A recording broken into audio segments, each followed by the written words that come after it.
Welcome to the Millcreek Government Channel. I'm Judy Zelina, and on previous programs we have done shows on type 2 diabetes, but today I want to talk about type 1 diabetes, or commonly known as juvenile diabetes.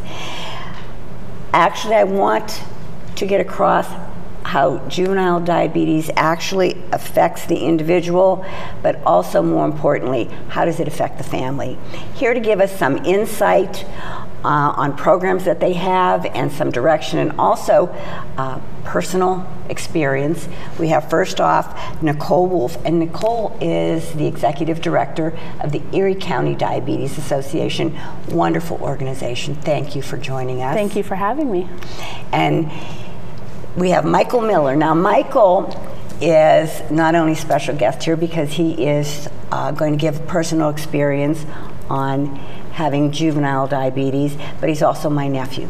So actually diabetes holds a special place in my heart. That's why it's so important for me to try and get the word out. Thank you, Michael. Of course, excited to be here. Yeah, he's a busy guy.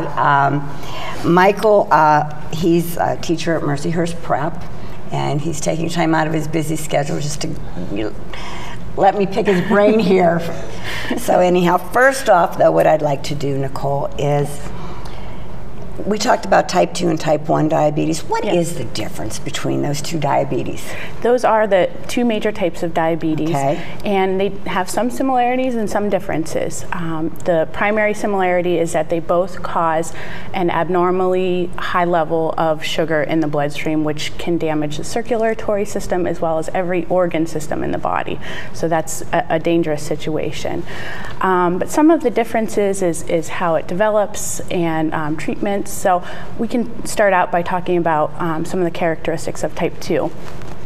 Type 2 diabetes is most commonly developed in older adults, older than age 40, although we are seeing some increased prevalences among youth due to the increased screen time that they're doing, the unhealthy diets. It usually develops over a period of 7 to 10 years as a result of a compilation of several different risk factors. Again, older than age 40, high blood pressure, high cholesterol, sedentary lifestyle, unhealthy eating habits, high blood pressure, high cholesterol we mentioned. Also for women who had gestational diabetes or gave birth to a baby over 9 pounds. That puts you at risk for type 2 diabetes. One of the distinguishing factors between type 1 and type 2 is highly preventable with healthy diet and exercise. Whereas type 1, on the other hand, there is no prevention for type 1 diabetes and no cure either at this time. What are the symptoms of type 1 diabetes? Type 1 and type 2 are very similar, although they are. Early symptoms of type 1 can be often kind of explained away because they're vague. Increased thirst, frequent urination, fatigue, irritability, and so those, again, are vague symptoms. It's usually not until the person presents with severe flu-like symptoms and their blood sugars are extremely high that it's diagnosed. Okay. Michael, at what age were you diagnosed with diabetes? I was diagnosed when I was 9. And I just kind of want to ask, what was your reaction to the diagnosis, and any memories on that, and also your family's attitude when you were diagnosed? Looking back on it, so many years later, what I remember the most is just, having the blood sugar taken what seemed like 18,000 times. I mean, every stop along the line was like, let's see where you are, let's see where you are. And I remember this one, and again, it's a 9-year-old memory, as I'm sure it was very different in reality than what it was. But there was this one woman who couldn't get the blood from the finger, so she pulled out this, and to this day, I've never seen another pen like this. And again, the 9-year-old memory, it was like this huge circle where the needle cocked all the way around, and then it and that's probably the most vivid memory of that day, where I'm like, is that some sort of medieval torture device? What are we doing with that? But looking back on it, honestly, after having done this for 20 years, it becomes so natural, it becomes a part of it. A lot of that, that initial fear and that initial anxiety isn't it's not what I remember. You know, I mean, everything changed then, and as much as, you know, I'm sure Mom and Dad and you and Graham and everybody was freaking out, that was all pretty much kept to themselves. So, you know, as far as I'm concerned, it's like, all right, you know, we're gonna roll with this. That's so that was I really didn't feel like that was dumped on me or anything like that. So actually, the family's attitude was transferred in the way you reacted to your diabetes, correct? Yeah, it didn't seem like the world was ending. You know, I mean, even at 9, you know it's going to be very different, and it's a game changer. But it wasn't, you know, the end of the world at all. I can remember when he was diagnosed with diabetes, and my brother said to my sister, who of course was devastated, you know, our whole life is going to change, and my brother-in-law, and my brother had said to her, you know, Patty, remember when you brought him home as a baby, you knew nothing, and you had to learn. And you did just fine. This is the same thing. You're going to be coming home, you know nothing about diabetes. You will learn, and it's going to be fine. So really, I think if you put your mindset and look at it that way, Nicole, don't you think those reactions were the best? I think that devastation is a common reaction, but over time, you do. It's all about self-management, and you learn, and it becomes a part of your daily life. Now, Nicole, how do you deal with, or how do you help parents who often may have guilt feelings, saying, "Did I bring this on? You know, is it hereditary? Was it my fault?" How do you help them get past that? There is a small hereditary link. Okay. Again, small though, in type 1 diabetes, and it's triggered by an environmental factor.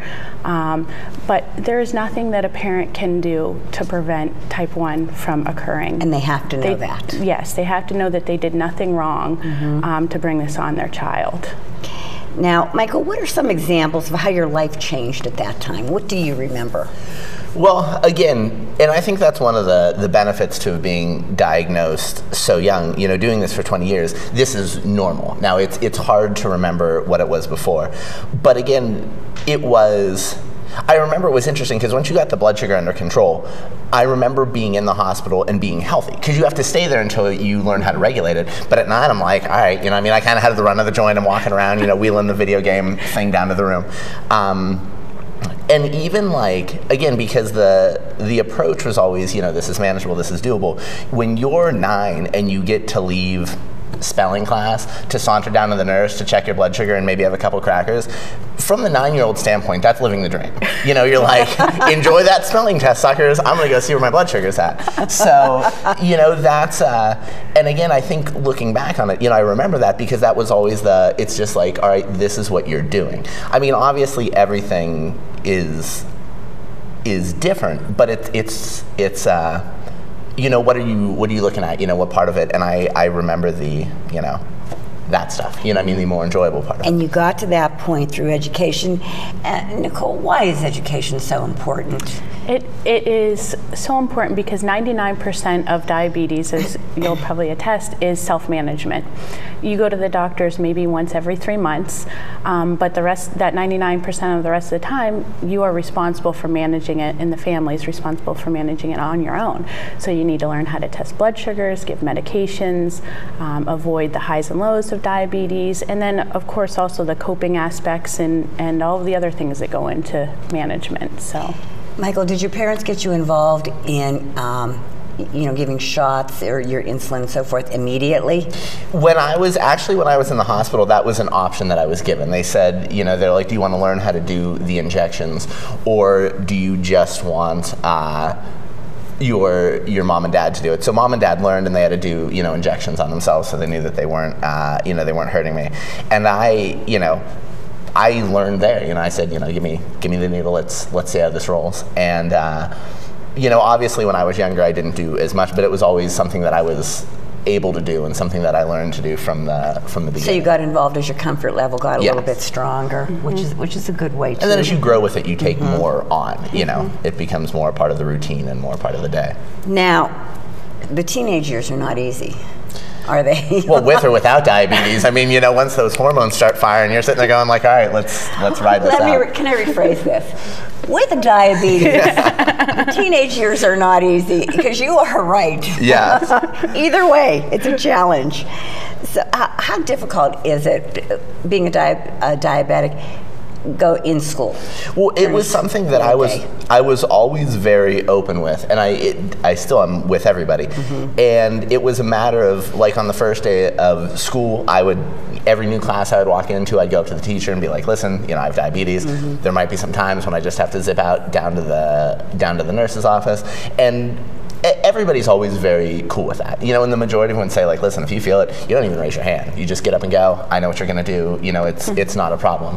So I think it's a matter of being as, proactive with it as you can. It's a matter of staying out in front of it, controlling the situation, as opposed to reacting. So it was something all my friends knew. It was something all my teachers knew.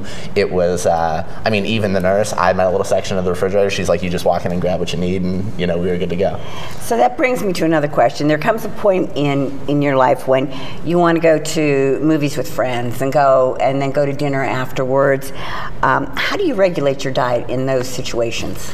It's a matter of, I think for me, a lot of it personally is learning routines. I have the windows when I eat. If it's lunch, I'm gonna start in between these times. If it's dinner, I'm gonna start in between these times. And that's something that all of my family and all of my friends are aware of. So if we're going out to dinner, they're like, I'm gonna pick you up at this time.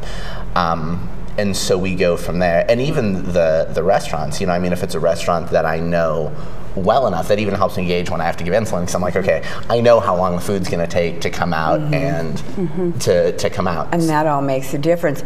Now, Nicole, can you give us some tips on diet away from home with diabetes, like what foods to eat, what foods to avoid? Right. As Michael said, if you can go to a restaurant that you're familiar with, the menu.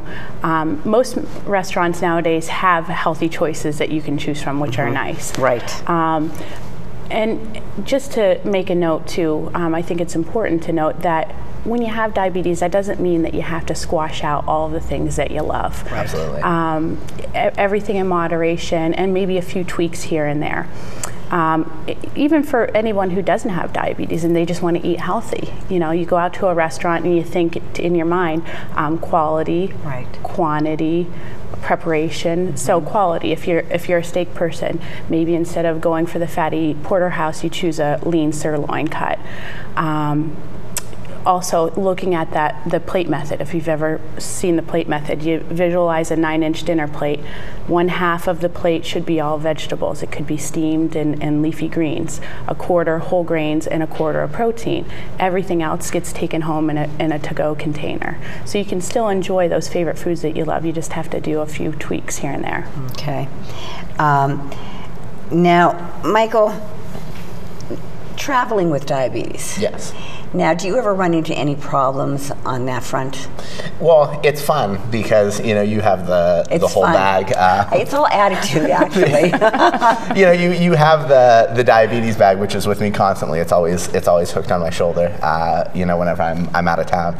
But a lot of it is you're going through the airport scanner, and I always give the guy a heads up. I'm like, listen, when you X-ray this bag, you're going to see vials of insulin. You're going to see I'm like, just to give you the heads up. I'm diabetic. You're going to see that when it goes through. And it's always a matter of, I'll take you need the actual prescription labels with you, like, as far as when it comes to stopping and checking with your, the name on the prescription matching, your license or your passport or anything like that. So you have the documentation to back up, why you have a bag full of needles and vials and things like that.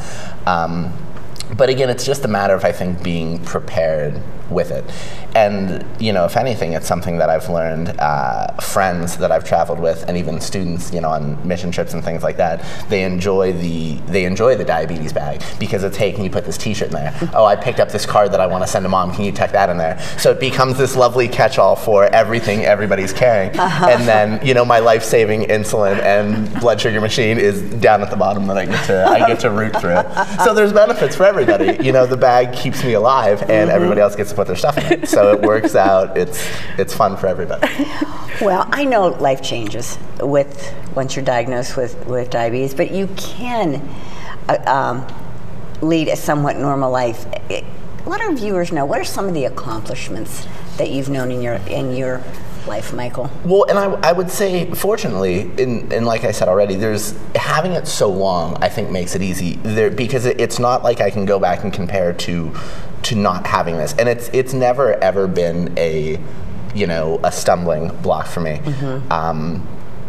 Like you said, I mean, I've done a lot of traveling with it, England, Mexico. I've done, for pleasure, I've done mission trips with youth group kids when I was the youth minister at St. Jude's. I did it this summer with students from Mercyhurst.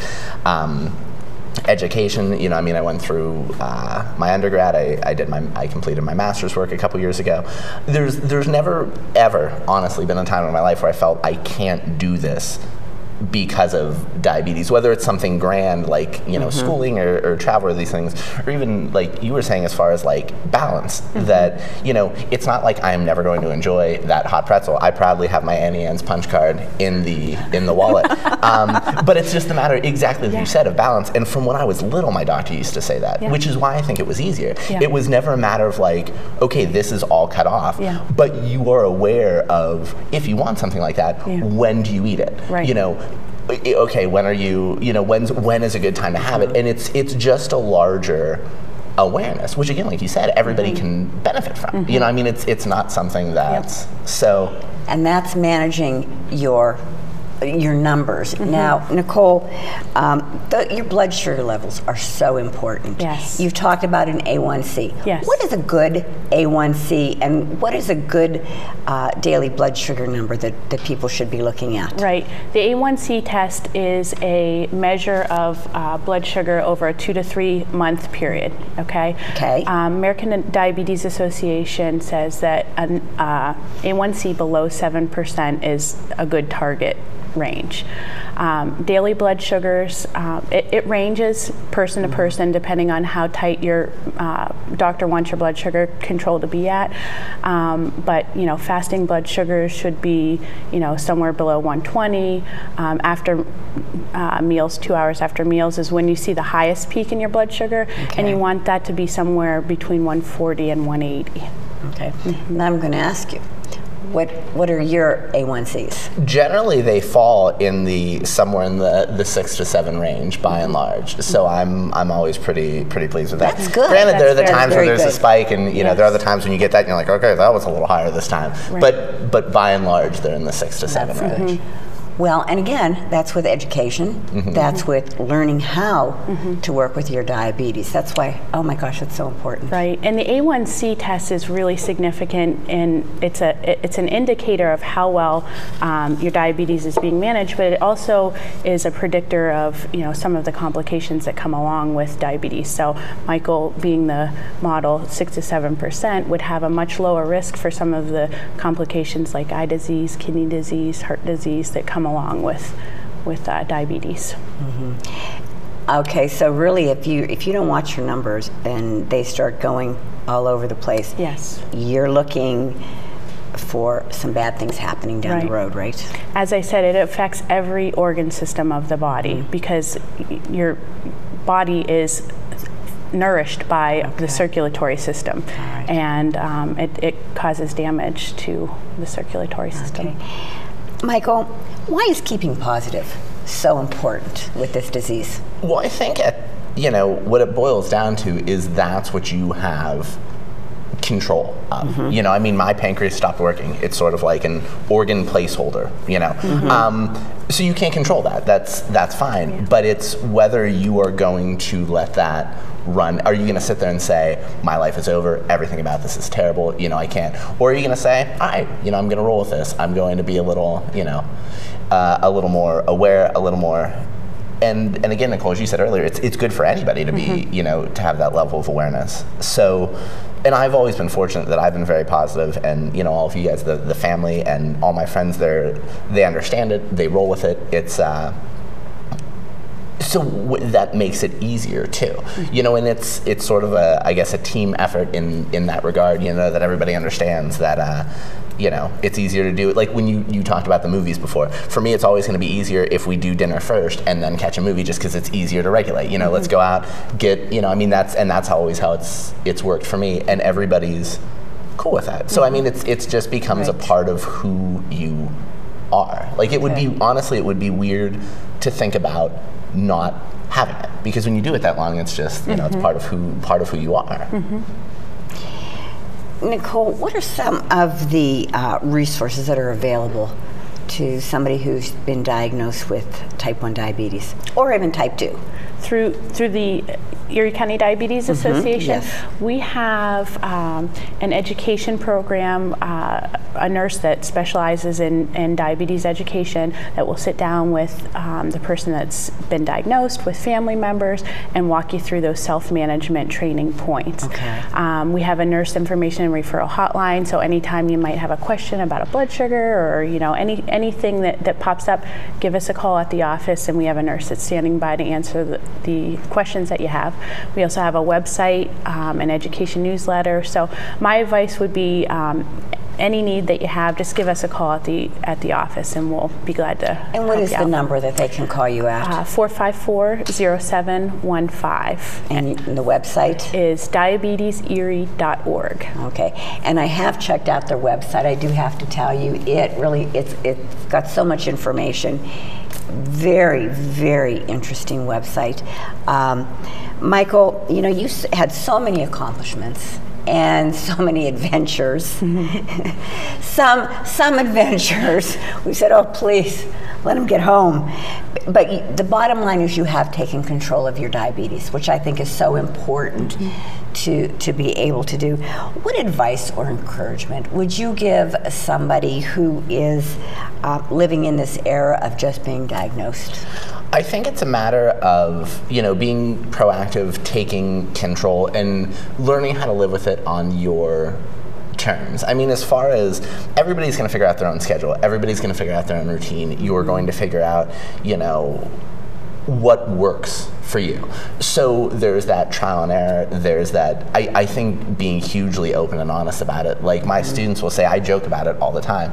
And there are some kids where they're like, that's kind of weird. And I'm like, well, it's nothing to be scared of. You know, I mean, it's something, you know, everybody knows. Again, on the first day of school, I sit down and say, listen, guys, you guys know, I have diabetes. If I'm enjoying a Capri Sun, it's not because I'm being hypocritical and I tell you you can't, but it's because I'm going to pass out if I don't. So that's, or, you know, I say, listen, you know, it's just, I think you just own it, and you say, this is, you know, this is how I'm living with it, and you know, you sort of define the terms as opposed to allowing it to define you and how you roll with that. Okay, someone might, okay, our time's coming to an end, but I wanted to ask you this.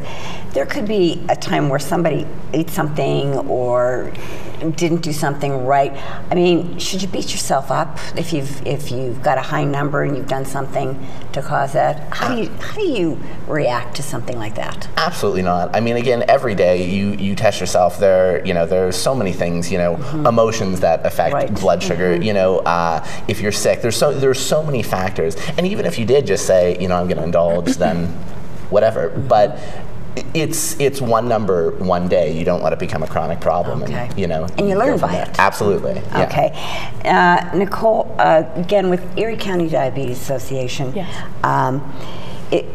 You'd be able to help people get direction on how they can get a medical ID bracelet or? Absolutely. Any needs that are diabetes related, we are here to be a resource. And you would recommend that, to have some type of a medical ID alert, absolutely, correct? because if, as Michael said, you go unconscious, the paramedics or the first responders need to know what is going on with you. Okay. I think it's wonderful that you are there for some of our viewers who are maybe in the boat of just being diagnosed. You're a wonderful resource, a wonderful organization, and I thank you so much for joining us on the program. Michael, thank you so much for giving us some insight on living with diabetes. My pleasure. I know it's not easy, but you've taken control, and you set the bar high for a lot of our viewers. Viewers, again, if you have any questions, please feel free to give Nicole a call at Erie County Diabetes Association. Thank you for tuning into the Millcreek Government Channel. Until next time, have a wonderful day.